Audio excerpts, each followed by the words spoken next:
Mr. Speaker, in the hours since last night's shocking news, we have witnessed the most heartfelt outpouring of grief at the loss of Her late Majesty, the Queen. Crowds have gathered, flags have been lowered to half-mast, tributes have been sent from every continent around the world. On the death of her father, King George VI, Winston Churchill said the news had stilled the clatter and traffic of 20th century life in many lands. Now, 70 years later, in the tumult of the 21st century, life has paused again. Her late Majesty, Queen Elizabeth II, was one of the greatest leaders the world has ever known. Yeah. She was the rock on which modern Britain was built. She came to the throne at just 25, in a country that was emerging from the shadow of war. She bequeaths a modern, dynamic nation that has grown and flourished under her reign. The United Kingdom is the great country it is today because of her. The Commonwealth is the family of nations it is today because of her. She was devoted to the union of England, Scotland, Wales and Northern Ireland. She served 15 countries as head of state, and she loved them all. Her words of wisdom gave us strength in the most testing times.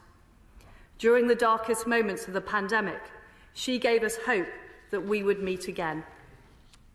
She knew this generation of Britons would be as strong as any. And as we meet today, we remember the pledge she made on her 21st birthday to dedicate her life to service. The whole House will agree. Never has a promise been so completely fulfilled. Yeah. Her devotion to duty remains an example to us all. She carried out thousands of engagements. She took a red box every day. She gave her assent to countless pieces of legislation and was at the heart of our national life for 7 decades. As Supreme Governor of the Church of England, she drew on her deep faith. She was the nation's greatest diplomat. Her visits to post-apartheid South Africa and to the Republic of Ireland showed a unique ability to transcend difference and heal division. In total, she visited well over 100 countries.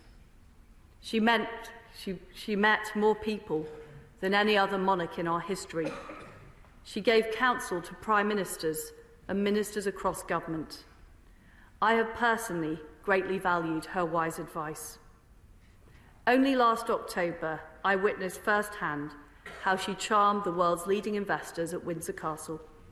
She was always so proud of Britain and always embodied the spirit of our great country.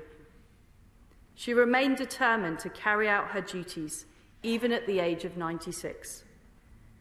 It was just 3 days ago at Balmoral that she invited me to form a government and become her 15th Prime Minister. Again, she generously shared with me her deep experience of government, even in those last days. Everyone who met her will remember the moment. They will speak of it for the rest of their lives. Even those who never met her, Her late Majesty's image is an icon for what Britain stands for as a nation, on our coins, on our stamps, and in portraits around the world. Her legacy will endure through the countless people she met, the global history she witnessed, and the lives that she touched. She was loved and admired by people across the United Kingdom and across the world. One of the reasons for that affection was her sheer humanity. She reinvented monarchy for the modern age. She was a champion of freedom and democracy around the world. She was dignified but not distant. She was willing to have fun, whether on a mission with 007 or having tea with Paddington Bear. She brought the monarchy into people's lives and into people's homes. During her first televised Christmas message in 1957, she said, "Today we need a special kind of courage, so we can show the world that we are not afraid of the future. We need that courage now." In an instant yesterday, our lives changed forever.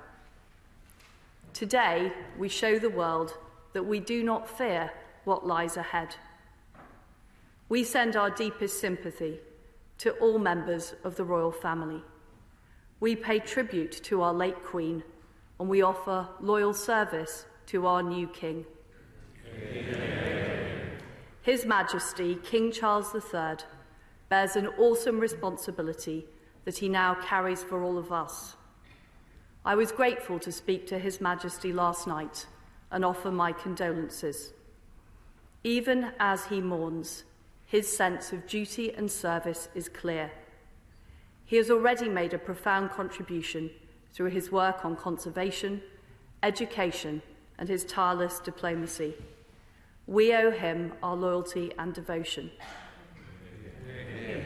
The British people, the Commonwealth, and all of us in this House will support him as he takes our country forward to a new era of hope and progress, our new Carolean age. The crown endures, our nation endures, and in that spirit, I say, God save the King. I now call the Leader of the Opposition, Keir Starmer. Thank you, Mr. Speaker. Today, our country, our people, this House are united in mourning. Queen Elizabeth II was this great country's greatest monarch, and for the vast majority of us, it feels impossible to imagine a Britain without her. All our thoughts are with her beloved family, our royal family, at this moment of profound grief. This is a deep and private loss for them, yet it's one we all share, because Queen Elizabeth created a special personal relationship with us all. That relationship was built on the attributes that defined her reign: her total commitment to service and duty, her deep devotion to the country, the Commonwealth, and the people she loved. In return for that, we loved her. And it is because of that great shared love that we grieve today. For the 70 glorious years of her reign, our Queen was at the heart of this nation's life. She did not simply reign over us. She lived alongside us. She shared in our hopes and our fears, our joy and our pain, our good times and our bad. Our Queen played a crucial role as the thread between the history we cherish and the present we own. A reminder that our generational battle against the evil of fascism or the emergence of a new Britain out of the rubble of the Second World War do not only belong to the past, but are the inheritance of each and every one of us. A reminder that the creativity, the hard work, the enterprise that has always defined this nation is as abundant now as it ever was. A reminder that the prospect of a better future still burns brightly. Never was this link more important, that when our country was plunged into lockdown at the start of the pandemic, her simple message that we would see family again, that we would see friends again, that we would be together again, gave people strength and courage when they needed it most. But it wasn't simply the message that allowed a shaken nation to draw upon those reserves. It was the fact that she was the messenger. COVID closed the front doors of every home in the country. It made our lives smaller and more remote. But she was able to reach beyond that, to reassure us and steel us.